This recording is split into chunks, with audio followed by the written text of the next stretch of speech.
Architect को मारकर बाहर आ जाता है। मिस्टर वू जिन कहते हैं आज हमारे 20 टॉप रैंक के हंटर्स मारे गए। अगर ये डंजन ब्रेक हो जाती तो यहाँ पर बहुत ज्यादा कैजुअलिटीज होती। जिन अंसारी की डेड बॉडीज को देख रहा होता है और कहता है मैंने इन गिल्ड वालों को कहा था कि एसोसिएशन वालों को बुला कर लाओ। मुझे लगा था शायद तुम लोग मेरी मदद कर सकोगे, लेकिन मेरी वजह से ये सारे लोग मारे गए। मिस्टर वू जिन कहते हैं ये सारी तुम्हारी गलती नहीं है, वैसे भी तुम्हारी मूवमेंट्स पर नजर रखना हमारा काम था और इन सबको यहाँ पर मैंने बुलाया था। इस सब में एसोसिएशन वालों की भी उतनी ही गलती है, लेकिन मुझे एक बात की समझ नहीं आई, तुम्हें कैसे पता चला कि डबल ए डंजन यहाँ पर ओपन हुई है? जिन्होंने मिस्टर वू जिन से कहता है डंजन ने मुझे बुलाया था। मिस्टर वू जिन हैरान हो जाते हैं और कहते हैं एक डंजन तुम्हें कैसे बुला सकती है? जिन्हों कहता है मुझे एक मैसेज मिला था इस डंजन के लोकेशन के बारे में। मिस्टर वू जिन कहते हैं क्या वो मैसेज देख सकते हैं? जिन्हों कहता है नहीं, वो मैसेज सिर्फ मेरे ब्रेन में होता है, कोई भी दूसरा उसे नहीं देख सकता। चाइन आगे बढ़ती है और जिन्हों से कहती है क्या तुम ठीक हो? जिन्हों से कहता है हाँ मैं ठीक हूँ, लेकिन साथ ही जिन्हों चकराते हुए नीचे गिर जाता है।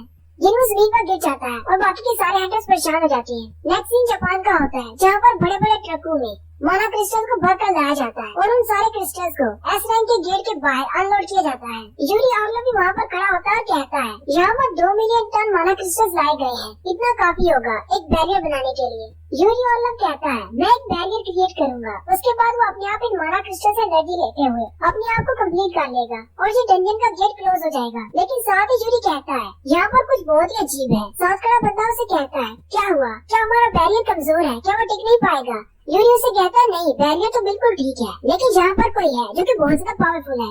यूरी उसे कहता है कौन हो तुम, अपने आप को जाहिर करो। साथ वाला बंदा यूरी से कहता है तुम्हें क्या लगता है कि कोई इंसान इतना ज्यादा बेवकूफ हो सकता है कि एस रैंक की डंजन के करीब अपने आप को रखे, जबकि उसे पता है कि डंजन ब्रेक कल होने वाला है। यूरी उसे कहता है मैंने तुमसे कब कहा कि वो कोई इंसान है? उसी वक्त एक बिल्डिंग के ऊपर दिखाते हैं एक बंदा खड़ा होता है और कहता है इसकी सेंसेस तो बहुत ज्यादा शार्प है। साथ ही वो कहता है मुझे ये अच्छी तरह से पता है कि इसकी पावर्स कहाँ से आ रही है, इसकी सेंसेस इतनी तेज तो होनी ही चाहिए। खैर अब इस बात से कोई फर्क नहीं पड़ता, वैसे भी ये स्टार्ट होने वाला है। जैसा मैंने प्रेडिक्ट किया था हमारा प्लान वैसे ही चल रहा है। वहीं पर गलियों में आर्मी अपने टैंक्स लेकर आ जाती है। हंटर्स कहते हैं ये लोग यहाँ पर टैंक्स और मॉडर्न वेपन्स लेकर आ गए हैं, इन मॉन्स्टर्स के सामने वो नहीं टिक पाएंगे। दूसरा हंटर उसे कहता है अगर यूरी और लोग का बैरियर फेल हो जाता है तो कम से कम आर्मी की मदद से हमें थोड़ा सा टाइम तो मिल जाएगा प्रिपेयर करने के लिए, ताकि और भी हंटर्स को बुलाया जा सके। जब सारे माना क्रिस्टल्स को सड़क पर रख दिया जाता है यूरी और लोग आगे की तरफ बढ़ता है और कहता है अगर मेरा ये प्लान अच्छे से काम कर गया तो आज मैं अकेला इंसान बन जाऊंगा जो अकेले ही एस रैंक की डंजन को क्लियर कर सकता है। और लोग कहता है वैसे मैं भी यही चाहता हूँ कि लोग मेरे बारे में ये कहें कि मैंने एस रैंक के गेट को अकेले क्लियर किया, लेकिन एक और बंदा है जो कि एस रैंक के गेट को क्लियर कर सकता है, वो भी अकेले, इसलिए मैं उससे ये टाइटल नहीं लेना चाहता। और साथ ही वो अपनी बॉटल खोलता है और पीना शुरू कर देता है। साथ वाला बंदा उसे कहता है तुम एक मिशन पर हो, ऐसे कैसे पी सकते हो? यूरी उसे कहता है ये तो बस मैं अपने आप को रिलैक्स करने के लिए पी रहा हूँ, टेंशन न लो, मैं ज्यादा नहीं पीने वाला। और लोग उससे पूछता है कितने एस रैंक के हंटर्स हैं जो कि स्टैंड बाय पर हैं? वो उसे कहता है तकरीबन 15। और लोग कहता है ये तो बहुत ही थोड़ी ऑडियंस है मेरा शो देखने के लिए। यूरी से पूछता है अमेरिका वाले क्या कर रहे हैं, उन्होंने अपने हंटर्स को यहाँ पर क्यों नहीं भेजा? वो बंदा और लोग से कहता है मैरीलैंड में एक एस रैंक का गेट ओपन हुआ है, अमेरिकन वहाँ पर गए हैं। एस रैंक के गेट्स न सिर्फ जापान में बल्कि इंग्लैंड और इंडिया में भी ओपन हुए हैं, तो यहाँ पर इंडिया का नाम भी आ गया है। तो भाई लोग अपने एक मिनट देख लेना, शायद कोई एस रैंक का गेट ओपन हुआ हो, कहीं ऐसा ना हो कि डंजन का गेट ब्रेक होने से वहाँ पर एस रैंक के मॉन्स्टर्स घूम फिर रहे हो। और लोग कहता है सारे कंट्री वाले बहुत ज्यादा प्रेशर में होंगे क्योंकि हमारे पास ज्यादा एस रैंक के हंटर्स नहीं है और एस रैंक के गेट्स बहुत ज्यादा ओपन होना शुरू हो गए हैं। और लोग के साथ वाला बंदा गेट की तरफ देखता है तो चिल्लाना शुरू कर देता है क्योंकि गेट ब्रेक होना शुरू हो जाता है। हालांकि इस गेट ने कल ब्रेक होना था। उसी वक्त कोरिया के हॉस्पिटल का सीन दिखाते हैं। जिन्हों उठकर बैठ जाता है। जिन्हों कहता है पता नहीं मैं इतना ज्यादा कैसे थक गया जो मुझे हॉस्पिटल आना पड़ गया। उसी वक्त जिन्हों अंदर आता है। जिन्हों से कहता है मेरे साथ क्या हुआ था, मैं हॉस्पिटल में क्या कर रहा हूँ? जिन्हों से देखकर रोना शुरू कर देता है और कहता है अब तुम क्यों उठ रहे हो, हमें तो लगा था शायद तुम मर चुके हो, तुम्हें पता भी है तुम पूरे 3 दिन से सो रहे हो। 3 दिन का सुनकर जिन्हों भी हैरान हो जाता है। जिन्हों कहता है शायद मैं बहुत ज्यादा एग्जॉस्टेड हो गया था और मुझे रेस्ट करने का टाइम नहीं मिला, इसलिए मैं 3 दिन तक सोया रहा, लेकिन मुझे अभी तक भी वो सारी मेमोरीज याद है जो कि मुझे उस आर्किटेक्ट ने दिखाई थी। साथ ही जिन्हों हैरान हो जाता है और कहता है अगर मैं 3 दिन तक सो रहा था तो फिर इस गेट का क्या हुआ होगा? वो जिन्हों से पूछता है जिन्हों जापान में जो एस रैंक का गेट ओपन हुआ था उसका क्या बना? साथ ही जिन्हों से स्टोरी बताता है कि पिछले 3 दिन में क्या हुआ।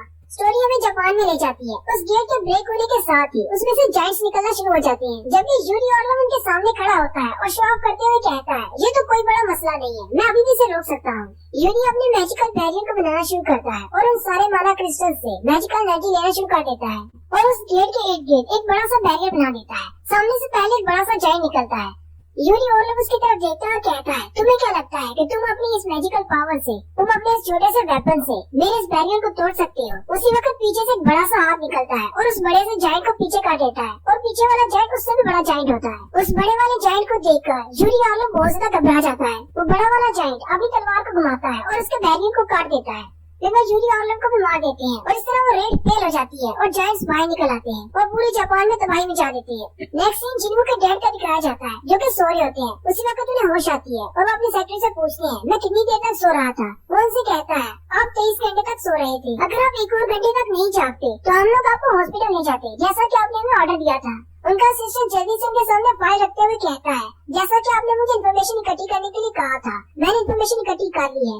पूरी दुनिया में सिर्फ एक ही पेशेंट है जो कि इटर्नल स्लम्बर से जागा है। जिन्हों के डैड की बात सुनकर बहुत ज्यादा हैरान हो जाते हैं और कहते हैं, इटर्नल स्लम्बर का पेशेंट जाग गया, ये कैसे हुआ? साथ ही सिस्टर उनसे कहता है, लेकिन हैरान करने वाली बात ये है कि वो पेशेंट कोई और नहीं बल्कि सन जिन्हों की मॉम है।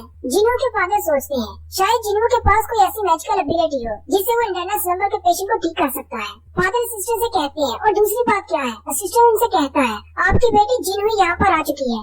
जिन्हों अंदर आती है और डैड से कहती है, आपकी ये हालत कब से हो गई? नेक्स्ट सीन जापान का होता है। वो जायंट्स वहाँ पर तबाही मचा रहे होते हैं जबकि आर्मी वाले अपने टैंक्स और हेलीकॉप्टर से पर अटैक कर रहे होते हैं। सुगीमोटो अपने हंटर से कहते हैं, मिलिट्री वालों से कुछ भी नहीं होगा, तुम लोग यहाँ पर क्या कर रहे हो? जल्दी से जाओ और उस जायंट्स को मार डालो। एक हंटर लड़की अपनी तलवार लेकर उसकी आंखें निकालने के लिए आगे बढ़ती है और कहती है, अगर मैं इसको अंधा कर दूं तो ये मुझे देख नहीं पाएगा। लेकिन वो जायंट बड़ी स्पीड के साथ पीछे की तरफ मुड़ता है और उसे पंच मारते हुए नीचे गिरा देता है। वो हंटर लड़की बहुत ज्यादा हैरान हो जाती है और कहती है, इसका साइज इतना बड़ा है लेकिन इसकी स्पीड इतनी ज्यादा कैसे हो सकती है?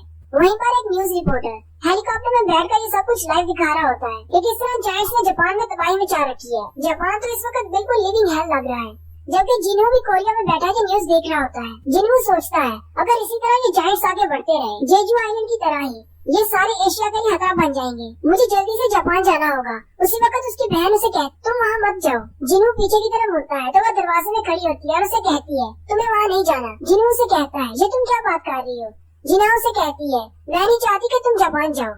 जिन्हों उसके उदास चेहरे की तरफ देखता और कहता है, मैं तो कहीं भी नहीं जा रहा, मैं तो रेस्ट करने वाला हूँ। तुम्हें पता है ना मैं काफी ज्यादा थक चुका हूँ। वो आगे बढ़ता है और उसके सर पे हाथ रखते हुए बाहर चला जाता है। जिन्हों बाहर जाकर बेंच में बैठ जाता है और बीरू को बुलाता है। बीरू से कहता है, जी मेरे किंग। जिन्हों से कहता है, कहीं तुम सारा दिन बैठकर ड्रामा तो नहीं देखते रहते मेरी बहन को प्रोटेक्ट करने की बजाय? बीरू बहुत ज्यादा घबरा जाता है। जिन्हों से कहता है, अच्छा ठीक है, मुझे ये बताओ मेरी बहन के बिहेवियर में कोई तब्दीली तो नहीं आई?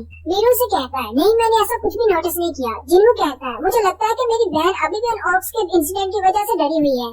आज से पहले उसने मुझे कभी किसी जंगल में जाने से मना नहीं किया, सिर्फ 4 साल पहली बार मना किया था जब मेरी पहली रेड थी। फिर वो उठकर आगे चल पड़ता है और कहता है, अब मैं क्या करूं? उसी वक्त उसके सामने आकर एक गाड़ी रुकती है और वो उस गाड़ी में बैठ जाता है। वो गाड़ी जिन्हों के फादर ने बेची होती है। जिन्हों उनके ऑफिस में चला जाता है और उनसे कहता है, आपको मुझसे क्या काम है? जिन्हों के फादर जिन्हों को अपने बारे में सारा कुछ बताने के बाद फौरी तौर पर अपने पास एक ब्लैंक चेक निकालते हैं और उसे जिन्हों के सामने रख देते हैं। जिन्हों से देखकर हैरान हो जाता है। जिन्हों के फादर उसे कहते हैं, मैं तुम्हारे सामने ऐसी कोई बात नहीं करूंगा जिससे ये लगे कि मैं पैसे से कुछ भी खरीद सकता हूँ, स्पेशली एक ऐसे इंसान के सामने जो कि एक एस रैंक का हंटर है जिसके पास मुझे बहुत ज्यादा पैसा है। इसलिए तुम मेरे इस चेक को मेरा टोकन ऑफ ग्रेटिट्यूड समझ सकते हो। जिन्हों सोच रहा होता है, अभी जो बात करने वाला है वो बहुत ज्यादा कॉन्फिडेंशियल होगी, क्योंकि अगर ये गिल्ड के बारे में होता तो इस तरह मुझसे नहीं बात करते। जिन्हों उनसे कहता है, आप मुझसे क्या खरीदना चाहते हैं इस पैसे के बदले? जिन्हों के फादर उसे कहते हैं, मुझे भी वही बीमारी है जो तुम्हारी मॉम को थी। ये बात सुनते ही जिन्हों बहुत ज्यादा चौंक जाता है और उनसे पूछता है, क्या जिन्हों को इस बारे में पता है? डैड उसे कहते हैं, नहीं, मेरी सेक्रेटरी, मेरी वाइफ और मेरे डॉक्टर को पता है। जिन्हों उनसे कहता है, लेकिन अब मुझे भी पता है। जिन्हों के डैड उसे कहते हैं, मैं इस पूरी दुनिया में इस बीमारी का इलाज ढूंढ रहा था और मुझे सिर्फ एक ही इंसान मिला जो इस बीमारी से बाहर निकल पाया है। और मुझे नहीं लगता कि ये कोई इंसिडेंस है। ये इंटरनल स्लम्बर से जागने वाली वो औरत तुम्हारी मॉम है। मुझे तुमसे बस सच जानना है। अगर तुम मेरी मदद करोगे तो मैं हमेशा तुम्हारे एहसान के तले दबा रहूंगा। जिन्हों कहता है, एक तरफ मेरी बहन है जो मुझे जापान की रेड में जाने नहीं दे रही और एक तरफ जिन्हों के डैड है जो कि इंटरनल स्लम्बर में मुबतला है और उन्हें इलाज चाहिए। अब मुझे फैसला करना होगा तो मुझे क्या करना है। और यहीं पर हमारी एपिसोड 72 का एंड होता है। एक्सप्लेनेशन अच्छी लगी हो तो कमेंट करके जरूर बताएं। चैनल को सब्सक्राइब कर दें, वीडियो को लाइक और शेयर कर दें। शुक्रिया।